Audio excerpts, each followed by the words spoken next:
Je m'appelle Brandon, j'habite dans une petite ville très calme.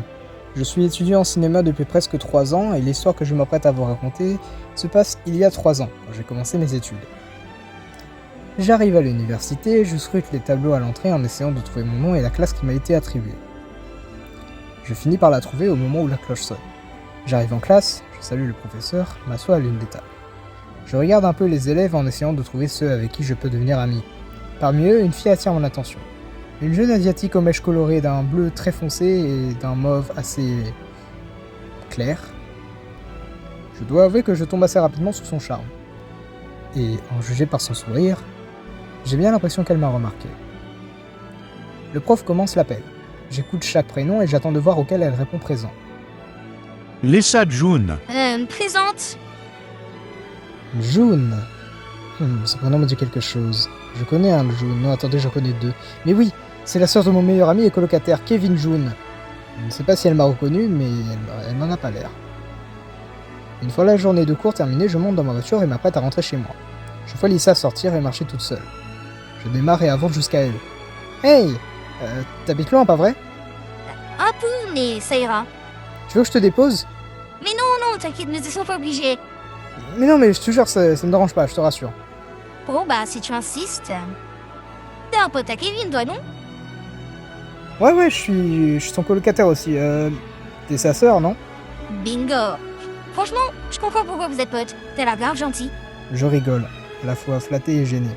Le reste du trajet se fait dans un léger silence, pas si gênant que ça puisqu'au final elle finit par me demander son numéro. Une fois arrivée chez elle, elle me remercie et descend. Je m'apprête à partir mais je vois qu'elle a laissé son sac sur le siège. Ni une ni deux, je descends, prends son sac et m'apprête à lui donner.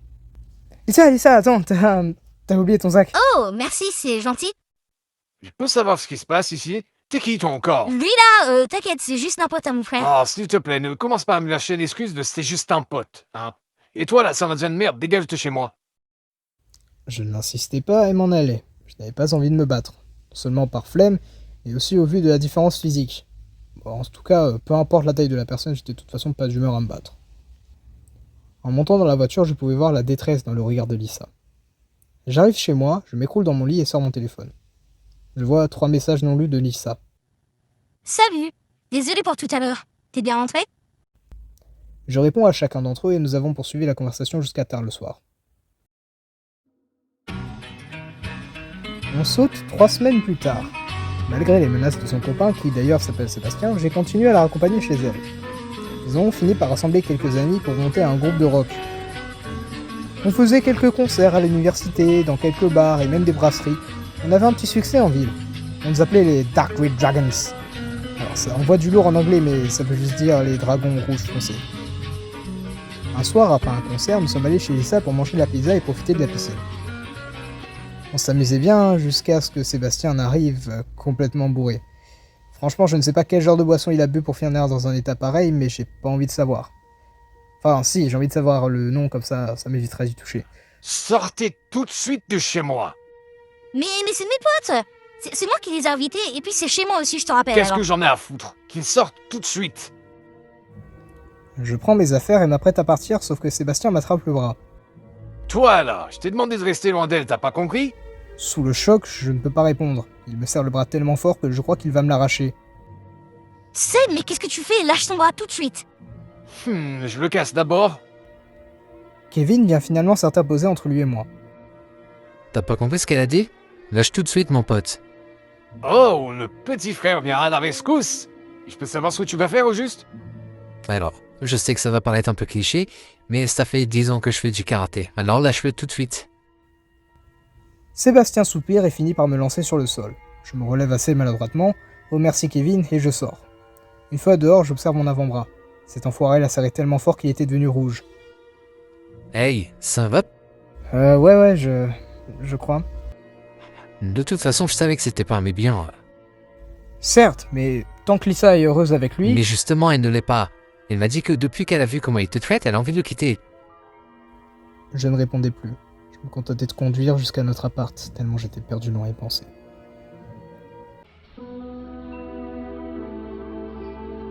On saute quelques jours plus tard. J'étais en cours et je me rends compte que Lisa était absente. Elle qui d'habitude ne manquait les cours pour rien au monde. Je m'inquiète, mais ne me pose pas plus de questions. Les jours passent, et Lisa est toujours pas revenue. Une semaine se passe sans qu'Ellison se soit présenté en cours. Intrigué, je décide d'en parler à Kevin. Hey Kev, dis-moi, t'as des nouvelles de ta sœur récemment? Pas depuis la dernière fois que je l'ai vue. Pourquoi? T'as essayé de l'appeler au moins? Non, j'ai pas osé. Eh ben moi j'ose. Je sors mon téléphone, je l'appelle une fois, 2 fois, j'abandonne au bout du 4e appel. Oula, c'est pas bon du tout ça. Il lui est arrivé quelque chose, c'est pas possible. Soudain on sonne à la porte. Je me lève pour aller ouvrir, j'ouvre et je vois Lisa. Les yeux en larmes, les bras et les jambes tremblantes. Elle entre doucement dans l'appart et finit par éclater en sanglots. Kevin saute du canapé pour la prendre dans ses bras. Je suis perplexe et légèrement perdu. Lisa, hé, qu'est-ce qui va pas? C'est Seb. Il m'a...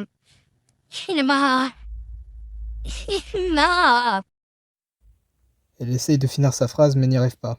Mais moi et Kevin n'avons pas besoin de mots.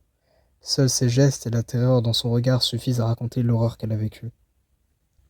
J'essaye néanmoins de la rassurer comme je peux, mais n'ayant jamais fait face à une situation pareille, les mots me manquent. Je l'invite à s'allonger un peu dans le canapé en attendant que Kevin et moi analysons la situation. Je sais pas trop quoi dire là. Moi non plus. Faut qu'on fasse quelque chose, je veux dire. On devrait peut-être... Lui casser sa gueule? Quoi? Non, surtout pas. Je voulais dire, on devrait porter plainte. Et seulement si la justice ne fait rien, on pourra lui casser sa gueule. J'aurais pas la force. T'en fais pas pour ça, petite sœur. On ira avec toi. Ouais, je vais demander à tout le groupe de venir avec nous. Et après, on ira tous lui casser sa gueule. Kevin? Non. Le lendemain, nous sommes allés au commissariat accompagnés des Dark Red Dragons. Les policiers ont d'abord cru à un braquage en voyant toute une bande d'adolescents tous de cuir vêtus débarquer avec détermination. Kevin s'approcha du comptoir et expliqua la situation aux policiers. 2 policiers s'approchèrent de Lisa. Madame, si vous voulez bien me suivre, on discutera de tout ça dans mon bureau. Elle obéit et les policiers restants nous demandèrent d'attendre dans la salle d'attente. Mais j'espère qu'il la prendra au sérieux. Laissez-moi faire se passer, ayez confiance en la police pour une fois dans vos vies. Déclara Marie, une des amies qui faisait partie du groupe. C'est toi la punk de service qui nous demande d'avoir confiance à la police? Ouais, j'avoue, c'est paradoxal comme situation. Lisa finit par sortir et se jette dans les bras de Kevin. Oh, alors, qu'est-ce qu'ils ont dit?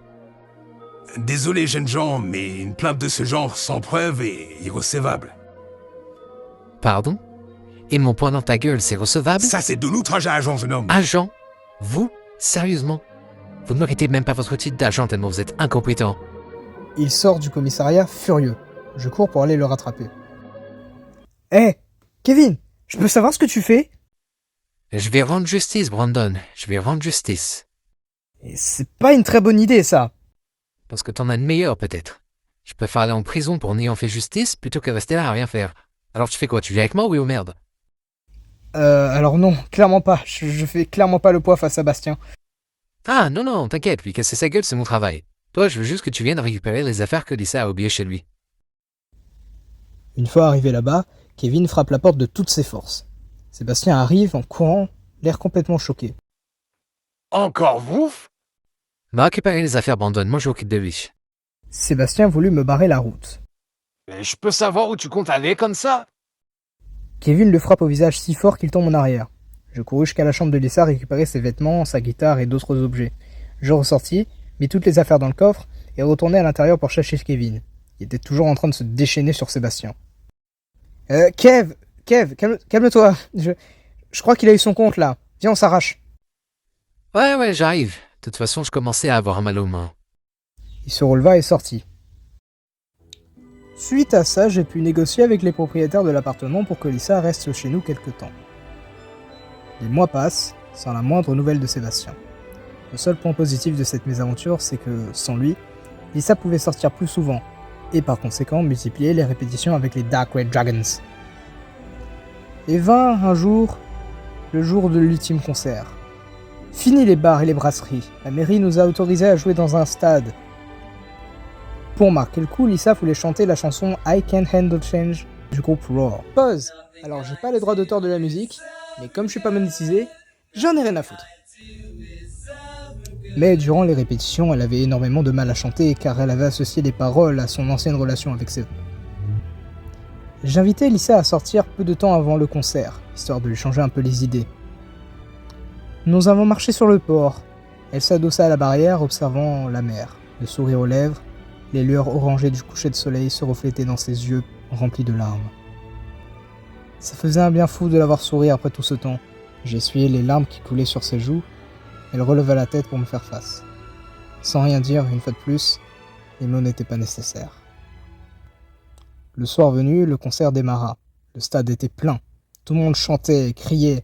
Lisa se servait de ses émotions pour chanter avec plus de puissance. Et vint le moment que moi et le reste du groupe craignions le plus. La dernière chanson.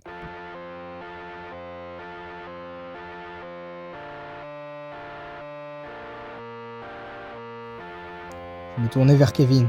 Il avait l'air inquiet. Je me tournai vers Lisa et elle me sourit. Sur ses lèvres, je pus lire. Je peux le faire. Je commença à jouer les premières notes. La foule allumait leur flash de leur téléphone. Pour le climax de la chanson, Lisa ne chantait plus. Elle criait, offrant ainsi la plus belle performance que j'ai eu la chance de voir. Une fois les dernières notes jouées, elle s'effondra en sanglots. Kevin sauta du synthétiseur pour la prendre dans ses bras. La foule applaudissait. Je me levai de ma batterie, m'avançai sur le devant de la scène. Je pris le micro, j'incitais la foule à applaudir, non seulement le groupe, mais surtout Lisa, qui venait de donner la plus belle performance que j'avais jamais vue. Elle me regarda les larmes aux yeux, se jeta dans mes bras. Merci. Merci, Wanda. Merci pour tout. Merci pour tout ce que t'as fait. Merci pour tout ce que t'as fait pour moi. On finit par s'embrasser, sous les applaudissements de la foule.